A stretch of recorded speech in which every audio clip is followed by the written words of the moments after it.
Hi guys, welcome to the Centre Bounce. In today's episode, we're looking at the break-evens heading into round 7. The guys that you should put in your teams, maybe the ones that you guys should watch out for. Stay tuned.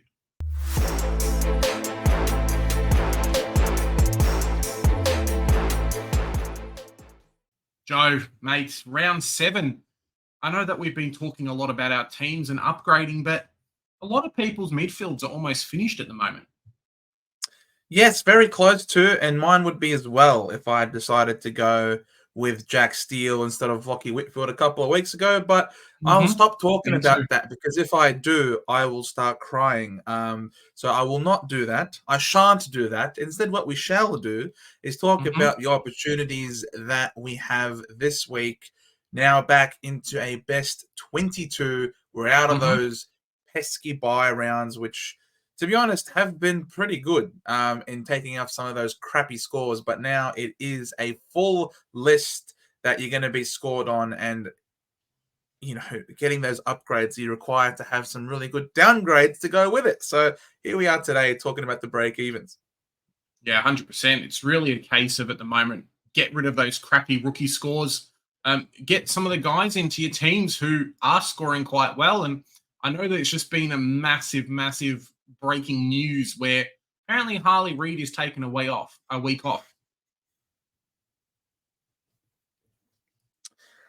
Freaking carnage. Just ridiculous. It's so stupid. And Kane McAuliffe has been dropped as well.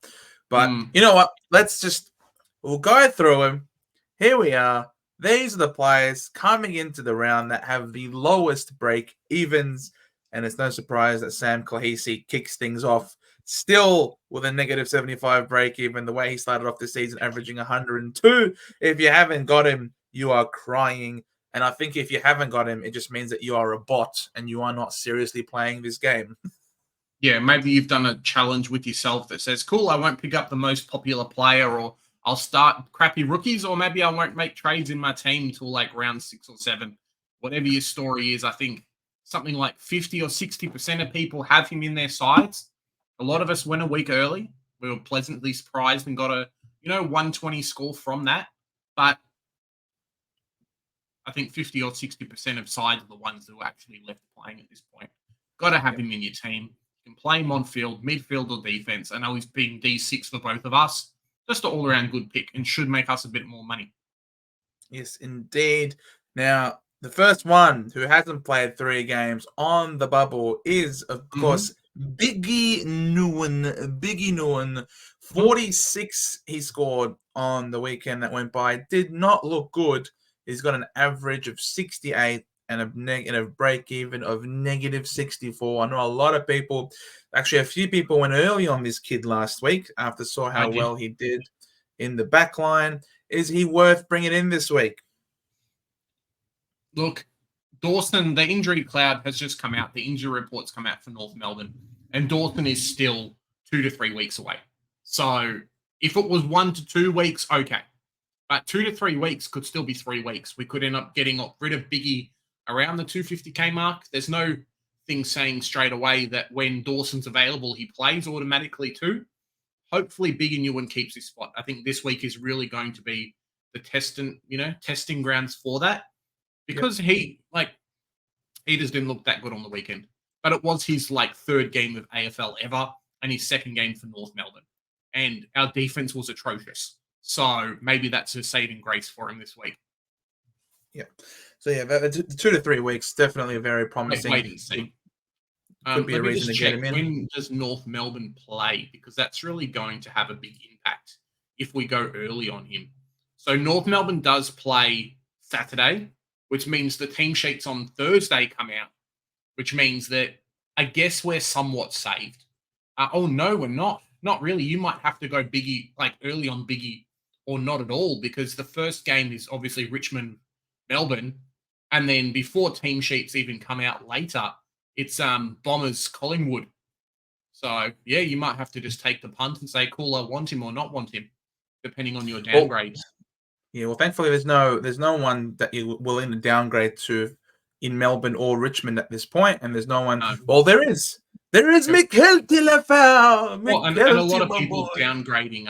A lot of people getting rid of Cadman as well. So if you might have to take the punt on a Cadman to new one. But yeah, McKelty, Joe, I know you love the last name. Lefau. It's Would you awesome. pick him And up?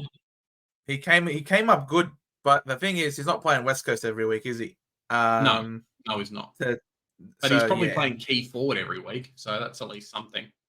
that he is. Think Noah Bolt is 1 to 2 weeks away, so that for me means I've already lost, I think, his biggest price rise, and I'm not going to get too much out of him before Bolter comes back. So it's probably a no for me.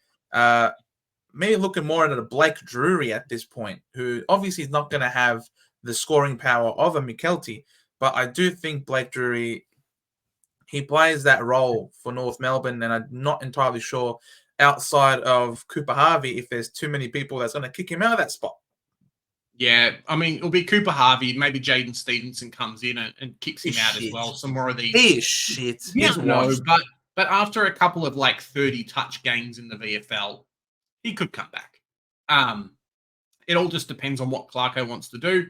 Drury's kind of Clarko's pet project at the club. A few people kind of understand what that's about. So potentially he plays, but negative 46 break even. The score of that, 70 odd from last week is going to be out in 2 weeks. You really don't want to hold this guy and he end up like the same price as Sexton in 2 weeks because he's had like a 30 and then a 20 and then, oh, well, I've made 50K. Cool. Possibly. Hugo Garcia, I think if you haven't gone early on him, he's the one to get in this week, I think. Yeah, and even Graham, like for some reason you didn't pick up Graham, there's still a bit of money there to be made. But yeah, if you're only going one player, I know I am myself. Garcia is the one. I don't know if people would go early on Conway. I think his score last week wasn't great. Yeah, it's a bit of a tricky one there, Joe. You're paying up 180K for him, so it's not like you're really freeing up a lot of cash. And for me, I think being able to free up cash is really important. You never know. There might not be a reason to get him in if Sam Naismith, he's been named this week. So he'll play his second game and then he will be on the bubble. And if you want to get in someone to cover at R3, it could be him if Nankervis is down with injury. Nankervis, unfortunately, I think does not look 100% correct. And there is a curse right now at Richmond where everyone is getting injured. So you never know. Sam Naismith might end up getting a pretty decent gig with Nankervis out of the side. And if that happens, then he becomes an absolute must-have. So I don't think there's a reason to force Conway in. I'm hoping that Naismith plays next week. Well, plays this week, doesn't play next week, and then plays the week after. Because then I can get Garcia and do an upgrade versus potentially having to double downgrade. And of course, you chase the rookies, right? So I could be forced to double downgrade next week, which would probably push me further behind everyone else. Yeah, it might even be worthwhile getting Sam Naismith early potentially if you reckon. Yeah, I don't know. It's risky, but if you reckon Nankervis is injured, then it could be a worthwhile play to get him in now. Because if you don't like the looks of the other rookies outside of Garcia this week, and you're really stumped and you want to get Riley Garcia next week, who will be on the bubble, he's only played the one game, you can use a boost this week and maybe even force in and maybe go risky early on Sam Naismith, anticipating that he will eventually play a third game and could be worthwhile. Yeah. Yep. Agree. Charlie Dean, unlikely to play. Jace Burgoyne, 250K. No, thanks. Yeah. Don't go early on Riley Garcia. Don't go early, though. He's the one to watch for next week. I think at the Dogs, depending on what the makeup's going to be like, I think Sanders ends up playing again, which is going to be fantastic. And then Libber's back this week. So potentially Garcia is the one that misses a week. I don't know if Bevo's going to do that. He does love the mature age players. So Garcia survives, Garcia doesn't survive. We have to wait and see. Exactly. Can't be Bevoed or Simoed. Much better than what he did, though. That's all. No, you can't. It's not good to be Bevoed, and it's not good to be Simoed either. So Harley Reid, reports are saying that this guy is being arrested. Maybe it's like a silent protest in response to him not winning the medal last week. In reality, he's saying a big stuff you. I should have had the medal. in protest, I'm not playing this week. I don't know. It's pretty stupid. Resting this guy so early in his career, coming off a career best game, something ridiculous. So, yeah, for all of you guys who don't own him, Abs, congratulations. Sweetest, congratulations. Supercoach God, congratulations. All these guys who don't have Harley Reid and were crying about what happened last week's 147. God has answered your prayers. We'll wait and see. I'm slightly optimistic that Tom Morris doesn't know what he's talking about. So there might just be backlash from the WA media, and then he's like, "Oh, he's playing. Don't worry about it." So yeah, we'll wait and see for that. If he doesn't play, though, it does open up a lot of issues for some people because a lot of people have shocking forward lines. Like I've seen some teams with Harley Reid at F3, and like Harley Reid at F3, it's gonna hurt when you've got a Biggie Newland covering Harley Reid in not a best 18 round anymore. Yeah, that's the worst part about it. Stuff you, Simo. I can't believe you do this to us, and now that we're best 22, you drop this on us. We needed this guy, but look, we move. Rams then unlikely to play. Mana, who knows when he's gonna play again. Looking at James Tunstall as a potential option. Now I've got here because I was looking into it before. Zach Bailey still out 4 to 5 weeks, which obviously would be very good for Tunstall's job security. He hasn't scored particularly well because in the first game that he played this year, it was as a sub. Only played the 16% game time, but in it, he scored 21 points, which is really good. Got some CBAs from those from the limited opportunity. And then last week against Geelong, in what was horrific conditions with the wet, he still went at 91%, which is absolutely bonkers. And 61 Supercoach points. When you look at the heat map, it is not. It's a no for me. It's pretty good. I don't know. I'm willing to bet. I'm willing to take the risk because if he's able to give us 60s every week for the next 5 weeks, then he should make us money at 123k. Yeah, I mean he should make some money, but I just don't know. Job security is always a bit sus with these Brisbane players. Their depth is so good that he'll look at Fagan wrong and Fagan like, "You're out of the side. Get in the bin." So, yeah, just something to worry about. No Carl Warner kind of sucks. Shannon Neal, potentially one for next week. I don't know. No Gibkiss. I think that's probably it in terms of rookies, Joe. Yeah, got Tom Berry still. Would have been. Yeah, if you've got Tom Berry still, fantastic. You know, he's made a bit of money for you. Yeah. And a lot of people got rid of him after like round 3. So, yeah. Yeah, Kane McAuliffe would have been a great one, but unfortunately he has been dropped and therefore will not be on the bubble this week because he is out. Sexton, everyone's holding on to him. I can't believe Jordan Sweet got subbed. He was on track for a half-decent score. Yes, correct. Leah playing key position defense. No Sam Taylor, so I probably wouldn't go there. I would imagine as soon as Sam Taylor's back from that concussion protocol, then Leah is a good to buy. Yes. So that is. I think that is just about it for all the players that are on the bubble. No one's looking at any of these guys. So that's that. Now we'll go and look at the premiums who have really low break evens. So we're going to be looking at players who are over 450 or 460. I don't know. Yeah. We'll go 450 for now. So are we going to do guys who are super expensive or more just the lower break evens? Well, Sam Walsh is not super expensive at 576k, and he's got a break even of 33, which is obviously really impressive. He's going to fly up. A lot of people are bringing him in this week. I'm contemplating bringing him in or not bringing him in. I have to try and play around with the team, especially with this Harley Reid news. Do I need to make some additions to the forward line potentially, or move some more players around? Or is it an opportunity to right a wrong and get Mr. Matt Rao back into my team? I'm playing with it at the moment, but yeah, we'll wait and see with that, I think. A lot of people have got him in. I think he's projected for a very good score this week, just because Geelong give up a lot of points to midfielders, and I don't think their midfield's that good. The question becomes, how does he perform next week with Chera back in the team? So that's the question there. But for now, you can be confident that he's going to jump up a lot of money after this week. Degoe is one that I think a lot of people might be interested in. He's now had back-to-back scores, which are pretty decent, and it just happens to coincide with Collingwood turning things around now. He has dropped substantially from the starting price. He's now 456K. He's got 105 last week, and he's got the Bombers this week, and I can totally see him scoring pretty damn well on Anzac Day. So if you're looking for a pod, looking for a left field selection, Jordan De Goey has shown that he is capable of scoring pretty good in bursts throughout the year. I think he's more of a car park selection, Joe. I don't think left field kind of covers how much of a off pitch selection Jordan De Goey. Like if he was a forward, okay. Like I can see a world where maybe Jordan De Goey, if he's 400K and looks really good, whatever, but not as a midfielder, Joe. Come on,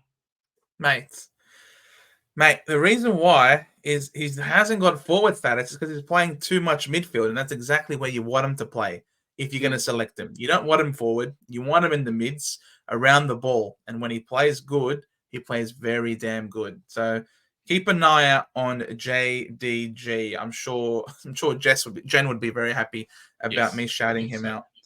Yeah. Shea Bolton, 56 break even, mid forward. Obviously coming off the bye, so he's going to be rejuvenated, playing against Melbourne, Anzac Day Eve. Is he in contemplations, Bigger G? Yeah, I think as we start to upgrade our midfields and our back line, players like him and Dane Zorko as well start to really become into calculations. Just as a cheaper player who can fill the spot on field, it would really have to come down to how capable and how excited are you over his next couple of rounds. But then also, what does your buy structure look like as well? Because slowly, we're actually creeping towards, hey, look, buys actually matter. So, Shai Bolton could be in your side, could not be in your side. Kind of depends on a few things. I think he's prone to drop the odd stinker here and there. Not entirely sure if his consistency is at uber level, so you never know. I think you can always get him. I think he'll always hover around the price. I don't think he'll ever price you out.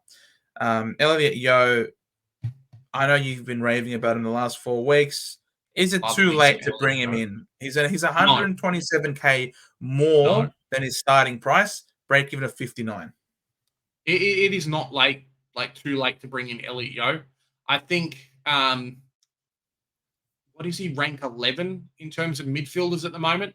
So that's probably rank like 115 average. I think he's ranked 3 or 4 or 5 in defenders. So you can bring him in and he's still a keeper. You're just spending 40 odd K more than what he was last week. That's probably the biggest difference. 100% you can get him in. Is it too late for me to trade Brody Grundy back in? No. If you hate it, look, I'm the biggest component of Supercoach. Happiness is key. If you hate the fact that you've got these crappy rucks and Brody Grundy's your guy and you feel really bad about it, get him back in your team. Doesn't matter. I've been bitching about Elliot Yeo, bitching about Matt Ralph the past week. Like, I'll get him in just so I can't feel shitty and then complain anymore. You know what I mean? Fair enough. I should have started this guy. I knew I should have started Tristan Sherry. Yeah. If you guys started Tristan Sherry or you traded into him, mate, very nice. He's made 109K and his break even still 60. It's ridiculous. Very well done. I know some people were asking me about Jai, and I had said in the stream, very hard for me to recommend wholeheartedly with all the names out of the team, likely to come back into the team, and whether or not he maintains that midfield, the CBA mix. Him, Durham, Merritt, Parrish. That's what we currently have at the moment. But Setterfield could come back. Perkins will come back. You know what I mean? Hobbs can pinch it in there. You never know. So it's a little bit weird. Midfield mixer. I wouldn't go with Jai. I know some people went on Isaac, though, last week. I jumped on Rankin, seeing that he was getting more CBAs. Yeah, it didn't work out that well for him, I suppose. No. 85. I mean, if you had gone Rankin and then not gone to Jack McRae, boy, you'd be feeling it. I don't think Rankin's that good. I think Adelaide, similar to North Melbourne's backline, is still very fluid in their midfield. And there's a lot of players moving through there. And we're going to see this week what really happens with Crouch back in the team and a Dawson. Does that affect Rankin? Because a lot of his points do come from midfield, minutes, things like that. So really something to watch out for. I know a He lot does of play people at the you moment. guys though. Oh, yeah, but yeah, probably. I mean, like we're gonna get slapped, so maybe he comes out and scores like 300. Um, Jack McRae's definitely one to look out for as well. I think a lot of us missed out on a Dane Zorko at sub 500k, and Jack McRae really offers quite a lot. It's probably the last week where you can get him at under 500k for a while, but there's a lot of risk that comes through there. And with Libba, coming back, with Sanders potentially playing a bit more through that midfield as well, hopefully not the sub, it's going to make a bit of a difference for him. So big watch and see for me. I'd rather wait. Like Jack McRae came into the season not fit, hence his score, price of a 480. He has dropped quite a lot of money. But that midfield at the Dogs is so messed up at the moment that he could just get played forward for a whole game. And then, there goes your pick. So Yeah, because he something was to watch brought in out as a for. sub. Because he was Yeah. brought in as the sub. He's dominating Yeah. VFL, and he's been brought in as the sub. Like, it's ridiculous. It's so stupid, Bevo. But I think if you want to get him in, I personally think it's a great time to bring him in. You're never going to see Jack McRae this cheap again, more than likely. 480k is pretty damn good in our forward lines. So yeah, he's capable of a lot. Same thing with Zorko, capable of a lot. I do think McRae probably has the better, obviously, durability. Doesn't have the question marks like a Dane Zorko has with the older body, all the soft tissues. But if that acupuncture really has somehow saved Dane Zorko from future soft tissue complaints, then congratulations to him. But for me, Yeah. I think it's a little bit too risky at this point. Yeah. There's a lot of people kind of in the same boat as what you are, Joe. And yeah, Dane Zorko, man, really feels like a pick that maybe you should have grabbed earlier. Yeah. He's going to be a top 6 if he keeps this up, sure, but just not for me at the moment. Spend all But your does cash he in the keep it midfield. up? Spend your cash in the midfield. Is basically Yeah. the way I'm going to go. Someone that I'm seeing a lot of people contemplating getting in the midfield because they believe that Jordan Dawson is back. Scored a 168 last week against my Yep. Bombers. Couldn't get the job done, unfortunately. Eat a bag of Tex Walker. But yeah, is he back? Is Dawson back? Is it just purely coincidental that Crouch was out and Dawson just got to flourish better? I think it's really a case of Crouch is out. I think we really have to just wait and see. Next week, his break even's not going to kill you, right? Maybe he goes up to 560k. But that 560k could be the difference between saving you a trade, bringing in these players, making sure that, hey, look, you're not going to die on the cross, as they kind of say. So, yeah, he's lost a lot of money for a reason. Adelaide have been in the shits for a reason. North Melbourne's going to make anyone look good. And, knowing our luck, Joe, Jordan Dawson's going to be played into form. And, hey, presto, he's probably going to score 200 this week because we can't do anything. So, potentially really good for some Adelaide players this week. Yeah, the matchup is really juicy. The thing is, the break even is 73. So even if he goes like 100 odd, it's not like he's going to completely rocket out of price. He's already dropped 114k. So even if he makes another 15,000 on this current price, you're still getting him at a nice discount of around 100,000. So Yep. if you want to wait and see how he goes with Crouch on the side, that's perfectly acceptable. Yeah, he will not be out of your price range next week. I know you were thinking maybe, not too many people are talking about Paddy Cripps quietly going under the radar. He's averaging 112 so far for the season. Yeah, it's a bit of a tricky one because a lot of people are looking at Walsh this week. I think their injury concerns and things like that are a little bit, something to watch out for. But as you say, Joe, Cripps has looked very, very good. I think just as the teams got better, Cripps doesn't have to carry as much, which means that, 112 average for a midfielder is not the best. But when he can have big spike games like what he did last week and score a 142, you really start to step up. And maybe you can't afford the other guys. Maybe you want a bit of a pod. Could be okay for us. Could be very okay for us. Agreed. Dan Houston, I know people are considering him. He's got a very favorable matchup against the Saints this week. Yeah. He showed us his stealing game again, what he's capable of. He didn't really do much of this so far up until this point of the season, but he has continuously showed that he has improved his floor. He hasn't gone under 100 all year. And then last week reminds us what he's capable of, taking a lot more kick-ins in recent times. He's back at Adelaide Oval where he loves to play against the Saints, who give up a lot of points in the back line to distributors. So I wouldn't be surprised if we're seeing a lot of people interested in getting him in. And to be fair, I can agree with him. His break-even is only 79, and you would anticipate that he should comfortably clear that. Yeah, I was considering bringing him over Sam Walsh, and it really just comes into, well, depends what I do with Tuke Miller as well, but really just kind of comes into play. Where do you want to put your money this week?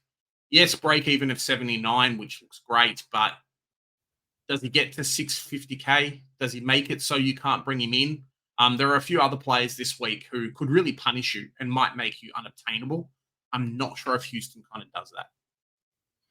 If he goes big, if he goes another 140 odd, then he'll push it. Yeah. He'll get very close to it. So he'll turn into Luke Ryan. Yeah, and exactly, and that's the concern.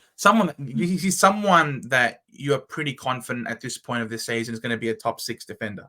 And obviously, the more players you can get in for fair prices who are going to be top of their lines, the more it's going to help you in the long run moving forward. So if you're looking at getting a Dan Houston in, I reckon that's a perfectly great time to bring him in before he goes big again. Cheaper. Yeah.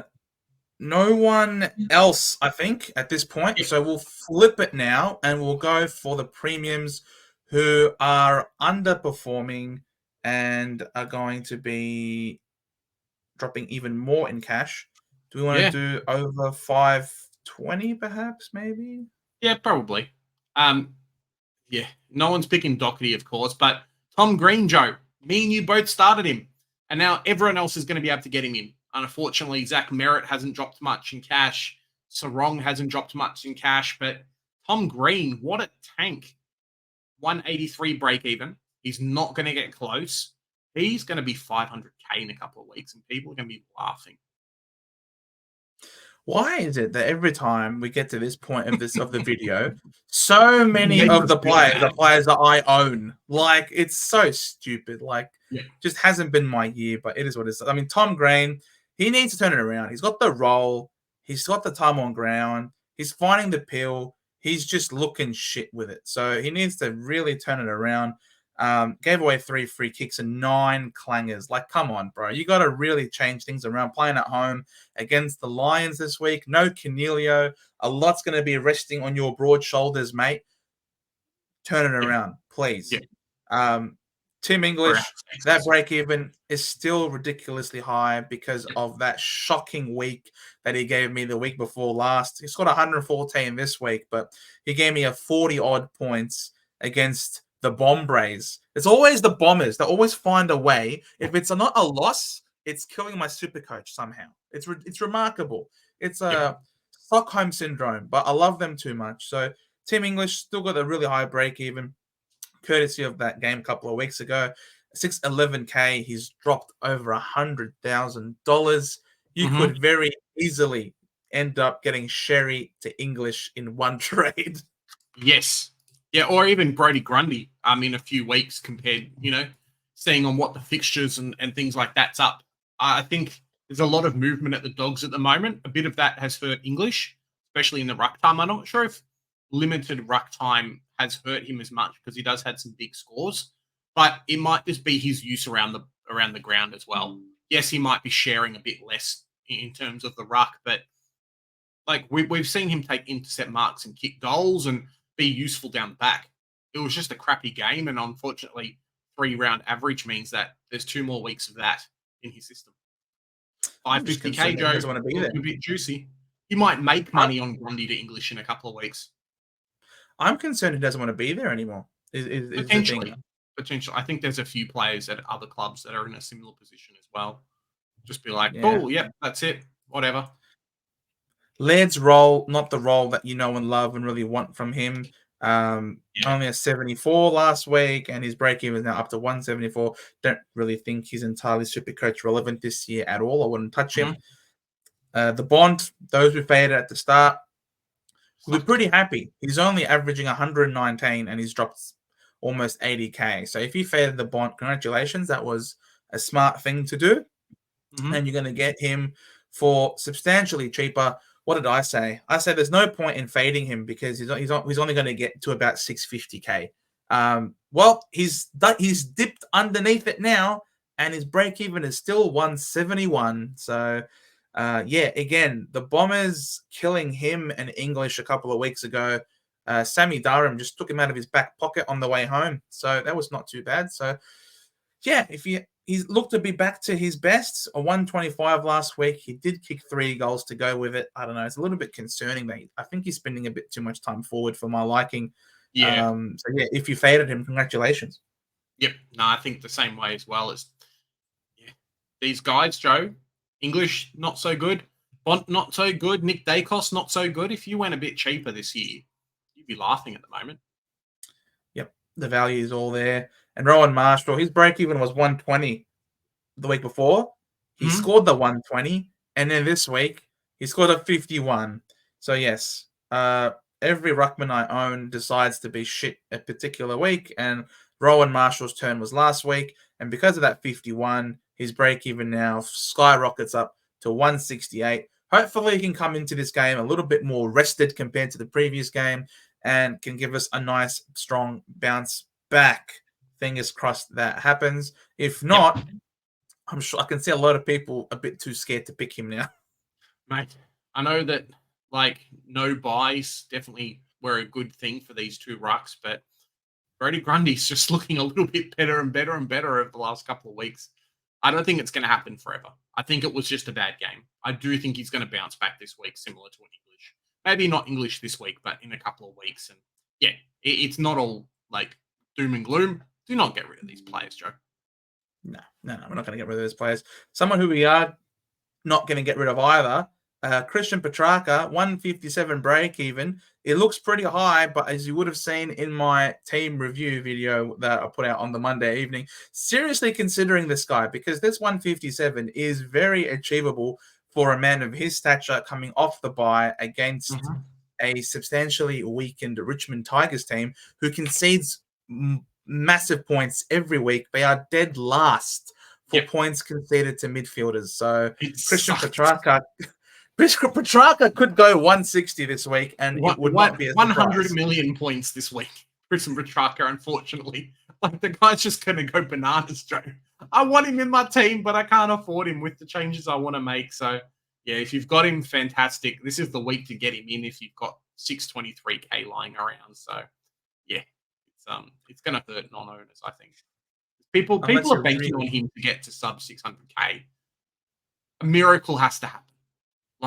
Oliver's got to come in. Petrarca's got to play majority forward, and he's probably still going to kick a few goals if that happens. So, not great. It's going to be a comfortable win for Melbourne this week. Zachy Boy Merritt, 156 break even. I'm not concerned. For those who don't have him as of yet, they're really hoping for another not so great game. He's got 108, 109 back-to-back weeks. Obviously, non-owners are looking for another one of those to happen, but I don't think Collingwood have anyone that do tag. So unlikely that he's going to dish up a shit score. So, yeah, he's my VC this week. You say that, but there is talks that he has moved himself a little bit more forward just so he can let the younger kids play through the midfield. I think it's happened the last 2 weeks, hence his kind of 100-ish scores. So potentially that could happen again. The beautiful thing with Zach Merritt, though, even if these 2 scores are here and he does have a good week, he hasn't gone up in money over the last couple of weeks. There was talks, Joe. 2 weeks ago, we were like, Zach Merritt's going to be, 700k? At least he's kind of plateaued for a little while. For now. But watch out. I think a medal's coming his way this week. So potentially. You'd hope so. Potentially. If we win, he's getting a medal. Mark my words. Rosie, don't jump off him, guys. You've picked him as a pod. Yes, and you should know. You don't know which Rosie you're going to get from week to week. Is it the 65 Rosie or is it the 150 Rosie? You're just going to have to take the good with the bad, and that's the reason why you picked him. Obviously, Butters probably the more reliable of the options, but he was more expensive, and he also was a lot more widely owned. So you've gone for the pod in Connor. I wouldn't just abandon him, because the second you do, you know he's going to go 150. Oh, that's the way Supercoach works, right? When you don't pick the player goes big, and when you do, the player goes big. So, it works out that way for us. Exactly. I don't think anyone's really considering Willem Drew, but Jack Sinclair is someone that I think a lot of people at the start of the season have been making plans for him in the run home. A lot of Marvel games for St Kilda to come in the run, and that is obviously a really positive thing for Jack Sinclair, averaging 91 for the season thus far and a 150 break even. Continues to drop in great price up against Port Adelaide this week, who are historically very good at negating half back. So we could get Sinclair for dirt cheap, my man. Yeah, it's going to be interesting to see what happens, because I know, like, my team at the moment, I've got Dacos in the back line. I've just moved Nick Martin into the back line. So do I even have space left for another player that's not like Tom Stewart or someone like that? So, yeah, going to be a bit of a tussle as to who we're going to pick up over the next couple of weeks. Yeah. It's good that you mentioned Tom Stewart. Obviously, the 62 hurts for owners with the concussion. He's going to miss this week. He was on track for a very good score. He's a very good player. 137 break even. So hopefully he can drop for us non-owners. Hopefully he can drop us a little bit more money, and then we can look to trade him in. I think he is comfortably a top 6 caliber defender. And to get him at around 500K would be absolutely unbelievable. Yeah. I know some people own Luke Jackson. Would you trade out Luke Jackson with that 141 break even? The only way I would trade out Luke Jackson is if you are planning on getting him back into your team, and as part of a boost or something like that, you can get a more expensive primo in the midfield. That's the only way I could really see myself doing it. At this point, he's already lost a bit of money. He's not at top price, and I still think he's going to be good enough to be a forward keeper. At the very least, he's going to carry you through the second half of the bye rounds, which is kind of why he was in the team a little bit. But a 107 average is still top 2 or 3 in the forward line out of Flanders, Heaney, and then Jackson. So it's not terrible. He just hasn't scored big since like round 2, which kind of hurts. I mean, you don't really need him to score big every week in the forward line, given how poor it is. He scored a 90 on the weekend with Darcy in the team, taking a lot of CBAs and ruck contests. So shows that he's capable of dishing out a 90 odd. And if he just keeps going 90s every week, then I think that should be enough for him to be a top 6 keeper in your ruck line, with the ability to cover in the rucks if someone goes down, plus the buys. If you have, for example, one of English or Marshall or anyone really, and you got Livingston at R3, you can always cover those buy rounds with that swing. Yes. So I think if you were going to trade Jackson out, it would have been a couple weeks ago when he was max price with the news that Darcy was going to come back in, if you were going to trade him out. But I think if you held on to him, you've done the right thing, because he is going to be a top 6 forward, and as a result, that's a keeper. You don't want to sideways keepers, I don't think. Yeah, no, definitely true.